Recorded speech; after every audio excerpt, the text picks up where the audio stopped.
And today we are going to be talking about why Zai needs Zyy.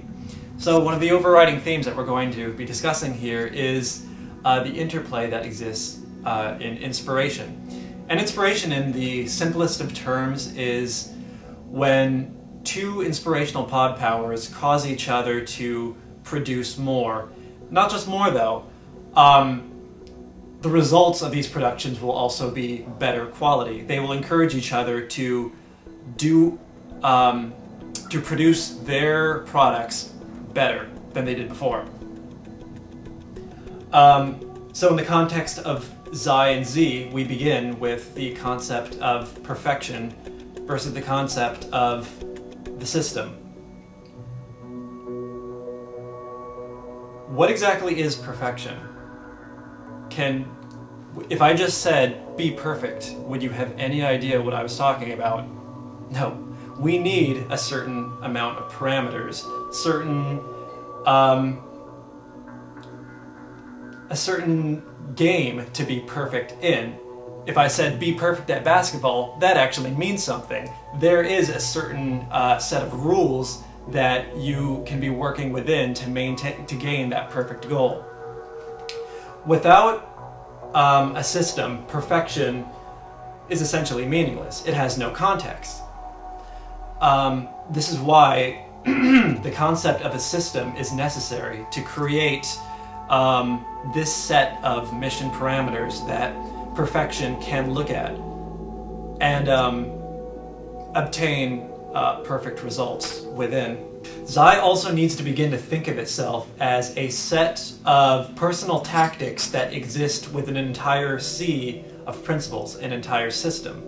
And that these personal tactics may not just be optimal for them, but for everything in the system. And that it is through this merging of universal and personal that the two discernments within the logic-based channel truly meet each other and complete what they're set out to do. So we'll get into the power flows now, starting with clarity and systemic logic.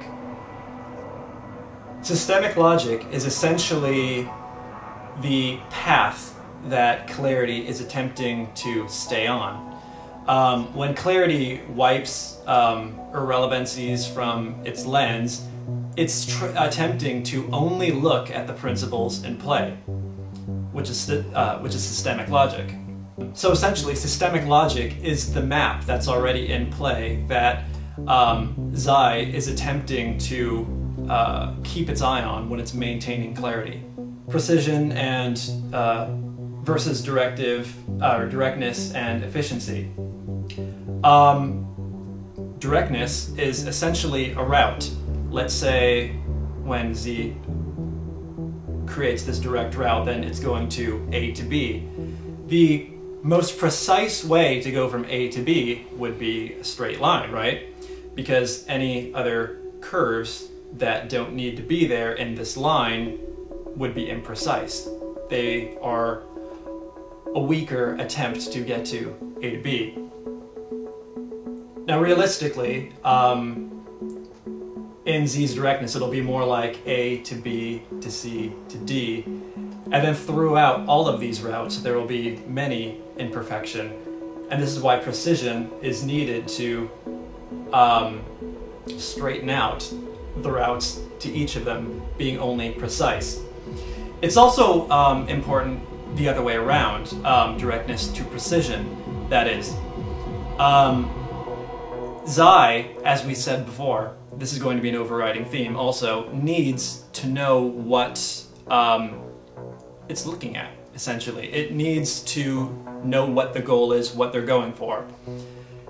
Directness is actually required to, without getting into anything irrelevant, get right to just the meat of what needs to be done. This way, Zai can zoom completely in to what precisely needs to happen and how it can be optimally calibrated to get those results. Dispassion and why it needs ambition / thirst for challenge. there are essentially two ways of looking at this. One of them is that when Z has its ambition, then it's going to be looking to Zai to be able to withstand and be dispassionate about what it takes to get there. Z can be,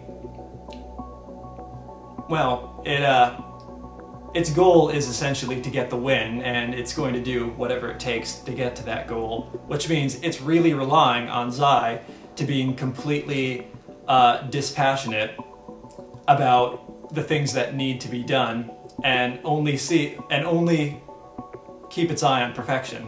And the other way of looking at this is essentially that Zai is attempting to keep its eye on perfection. And sometimes it doesn't have, the personal tactics that it does have are not the best tactics that it could have. Ironically as it is, sometimes Zai can be passionate about maintaining its personal tactics just out of comfort. It doesn't really want to change. Yeah, so it's not like a values-based, but it's an attachment. It's a strong form of attachment. Yeah, it can be reluctant to change what it has, which is essentially just laziness, and Z doesn't like that at all. So when Z comes to Zai and then gives it an even stronger maneuver for it to adopt, Zai, this is the ultimate test for Zai's dispassion. Can Zai be so dispassionate that it can be dispassionate of its own way of doing things, and then be willing to reject it for a new and superior model? If Zai truly has its eye on perfection, then yes it can. Diagnostics and organizing and planning. When Zai detects defects within the dynamics that are happening in real time, they will be able to. It'll be able to understand that these things are, these principles are causing a certain weakness in the overall goal, but it may not be aware of where exactly these weaknesses are coming from. Z can provide a more overriding map, outlook. Yeah, framework. Yeah, framework of all of the principles that are in play. So when noting that these certain principles are slowing down the process, then Z can actually stop them at the source. So the problem is taken out completely. So it creates that relationship of detecting the problem and then zooming right into it. That's another thing you see a lot with the inspirational relationship between Z and Zai, pointing out the problem and zooming into it, or creating the game and then zooming into that. Yeah, so if not a problem, it could be that too. Missions as yes. well. So it can be both problems or an advantage going after. Yeah, principle understanding and strategizing game plan. Continuing with this theme, Zai actually needs to know what the game plan is to be able to come up with the right principles that can, the perfect principles, that can satisfy whatever mission needs to be done. Yep, win the day. Yeah. The other way, there's also another way of looking at this too, that is Z to Zai, where Z, just coming into a problem, needs to know what principles are in play as well, so it can come up with the perfect game plan out of that. Zai might actually already know what is weak and what's strong within there, and then be able to inform that to Z, which can then use those parameters to strategize and come up with the right game plan. This is why both powers need the other one. They're both inspired by the other one. They wouldn't be able to do their job. They wouldn't know themselves. They're part of the same story. Situational analysis and scheduling sequencing. When Zai detects that something isn't working or something is working well, or when it has an idea in mind of what its goal is or what a strong path would be, it doesn't always know how to execute it, and if it does, it might be a little clumsy. Scheduling and sequencing is Z's way of helping Zai obtain that goal that it's looking for, or avoid the problems that it has noted. Because it understands structure. Right. Right. So, well, that's something that Zai would look at and maybe get exhausted or daunted by. It's something that Z can easily move through. Yeah. And ask Zai to come follow it. Mm-hmm. Therefore, Zai has to rise up and keep up. Yeah. Okay. Refining and protocol implementation. Again, we have to before we can refine something, we have to know what is it we're refining and what exactly is refining in this certain situation. What's the purpose? What's the goal? Yeah. Where are we going with this? What is supposed to be taken out? Because Zai and both Z, it's all about criteria, and there needs to be certain parameters for its mission, the goal in mind, that changes what needs to be refined. That brings us to optimizing, which is actually very similar in that Z needs to come out with this chain of command that can decide what should be, or how something should be optimized, what it means to optimize something. There's a certain changing criteria that Z is introducing, and Zai needs to be able to follow this chain of command and optimize the route to the goal. Yeah, logical adaptation, logically adapting. Yeah. For example, what we're finding is there has to be a method that is working, and then you refine that, or at least an attempt at it. The protocol is what Z does. That's a map. That's a 1, 2, 3, a plan of how one would pull it off. And then Zai can go, well, you could pull it off better. But it needs that to start with. Mm-hmm. So Zai is calibrating, and White needs Z's decision-making and straightforward. Zai is always going to want to calibrate whatever it's trying to do for an optimal performance, but Z is constantly going to be changing the rules of the game, so to speak. Z is going to be making these moment-to-moment decisions, and with each decision, it changes the rules. New criteria has been introduced or taken out, and Zai is going to have to calibrate all over again. So with each change to the system that it makes, Zai is supposed to keep up with and create calibrating, but with, create calibrations that work better within the system. But without these changes, then Zai has really nothing to calibrate. Yeah, and if it's not aware of it, it calibrates rather sluggishly. Mm-hmm. But if the Zai is aware of the decision making, it's watching it as it's happening. It's got its pulse on it, and therefore the calibrations are instantaneous. They're absolutely in real time. Yeah, they don't miss a beat. Mm-hmm. And that leads us to our last power flow, which is reactive theorizing or reactive theorizing / deductive reasoning. And why it needs systemic dynamics, and that's actually quite simple. Without systemic dynamics, there's really no base for reactive theorizing or deductive reasoning. To use reactive theorizing or deductive reasoning, there's an assumption that the dynamics that are moving around outside are moving in a certain order with a certain structure.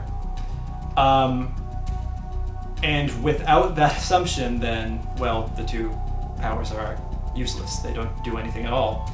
Because there needs to be for Zai, similar to Zai, there needs to be something to do. In the case of Zai, it's kind of like solving a case. Yeah. But since it's reactive theorizing, it needs to be presented with cases. And Z is all about the cases. That's what it does. It finds cases that need to be solved, and it starts working towards them. And then maybe there's issues. But Zai could help it out, and that's why Z's always calling to Zai, help me out, I got this thing going on, I think your abilities, your deductive reasoning could actually figure out what's missing. So it calls that power out constantly, and Z needs that power. That need of it calls to Zai to have to keep doing it, so Zai has a job.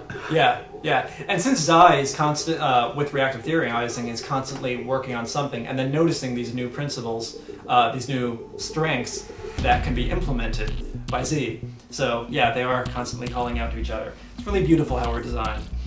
Okay, so now we get to our distinct signal of Zai, unflappable, and why unflappable needs Z's bracing.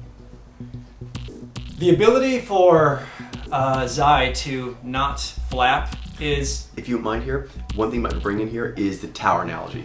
Zai is a tower. I think that's actually these last ones. A lot of it has to do with the tower character that Zai has.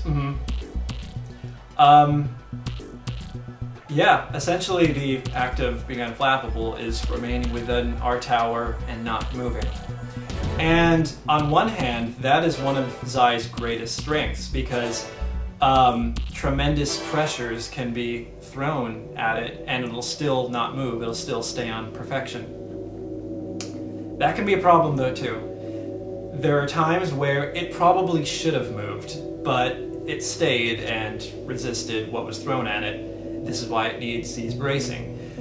Bracing is done in such a language to Zai that it can see why it should move, why it would be strong to move. So bracing can be inspiring to Zai in that sense and penetrate its defenses and get it to move when it should have moved. This can really make the difference between dispassion and just full-on apathy. It can engender Zai to see why it's necessary for it to actually go out and do something. It's important to note, as with Zai, Zai's not wrong in wanting to not move most of the time off of perfection. That's its character, it's supposed like that. So it needs another being in the psyche to offer this other point of view, this other perspective or position. Yeah. Because this position is correct to stay on perfection is with all its abilities. But sometimes it should move, and then Z's the one that can tell it, okay, it's that special time, the worthy time. Because Zai and Jai are not supposed to move for anything that is unworthy. Yeah. Only if it's supposed to happen. Right. Yeah, they always need each other to give each other context.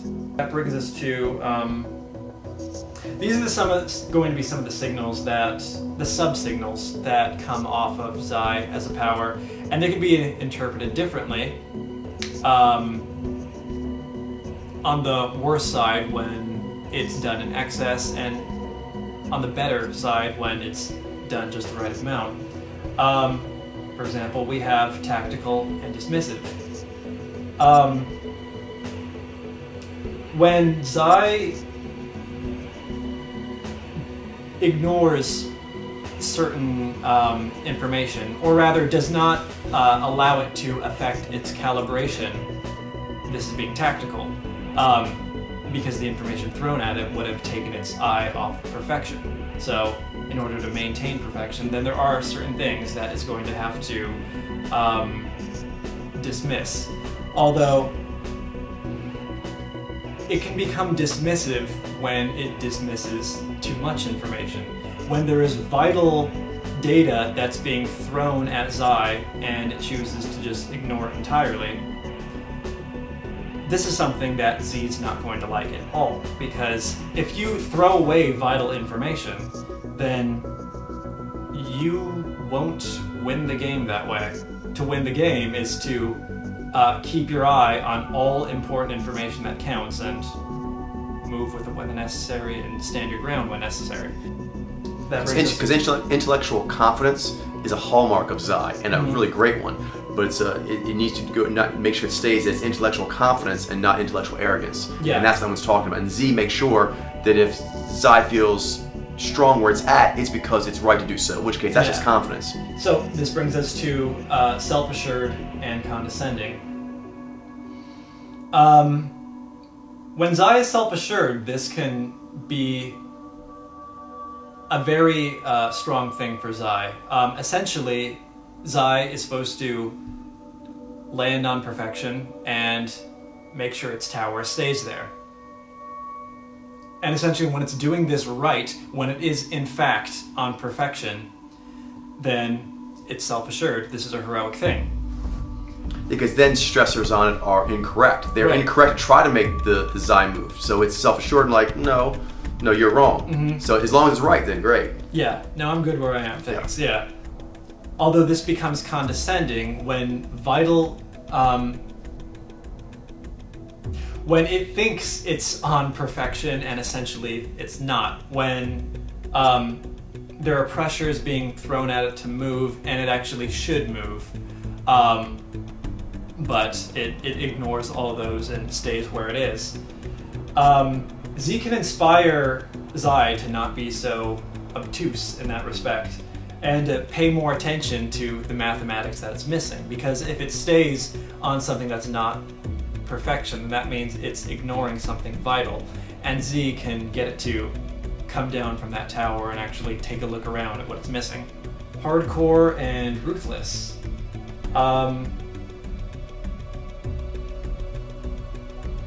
Hardcore essentially is another one of the heroic signals of Zai, and it's essentially being able to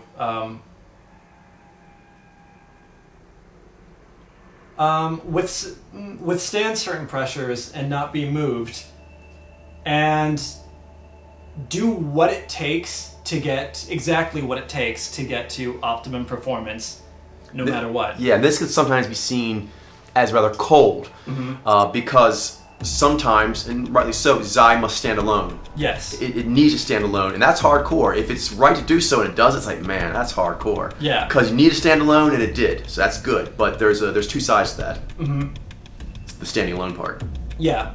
Hardcore, essentially, if it needs to be done, then it is what it is. It'll do it. This becomes ruthlessness, however, when it begins doing too much, more than so much that it's no longer a perfect stance. When Zai, for example, begins severing resources, then it's actually hurting itself, although Zai's not really looking at that. It might have a more self-centric look and say... it thinks it's protecting itself. Yes. But sometimes, I think an analogy we mentioned is like when someone like cleans a house or whatever, and you say, wow, they were ruthless in how they went about it. It means that maybe they threw out too much stuff. Yeah. Zai is ruthless with 4951, cutting off anything weak not supposed to be there, but that can go too far. Right. Right. It's like cutting off your arm and saying, haha, now I run faster. Exactly, I'm lighter. Yeah, and some of the worst sides of Zai can do a lot of things like that, like sever relationships that were definitely necessary. And Z can reduce this by, again, there's a system in everything, and Z is able to recognize this and show Zai that it's severing certain resources that shouldn't have been cut. Yeah, because Xi will also make that same point of view in a different way, because it's a dynamics mover, that relationships that are being cut are going to be problematic. But Zai can be quite immune to that a lot of times. But the way Z says it is different. It says that this is a weakening. Zai respects that and will listen to that message. A message of cutting that off is going to make you weak. Oh, okay. And then Zai will be more aware of that. Because naturally Zai's thinking is, people are probably just being too weak. And it wants to stand alone, strong. But you can't stand alone and be collectively strong. Z knows how to collect logic-based strength, like Xi collects values-based strength. And so it's important to stand alone and be hardcore, but not if it means alienating resources of the system, because you do need those to win. Right, so the relationship that we've discussed is, inspiration, getting the powers to generate stronger and more products, but it's also modulation. especially with these subsignals.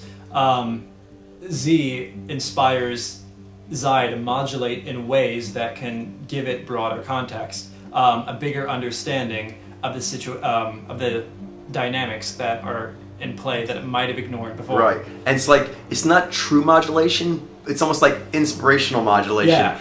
It's the ability for Zai to change what it's doing without lessening itself. G says stop, whoa, you've made a mistake to Zai, as all modulators do. Z just says, hey, what about over here? It simply eggs Zai to go in a more heroic direction. Yeah. Only inspirationals can really do that, change the course of power but not lessen it. Right. Yeah. So you're essentially getting in touch with far side powers, but you're doing it on the terms of your near side powers. Yeah, really, exactly, really. That just about wraps this up. So until then, see you all. Okay, bye-bye. Bye.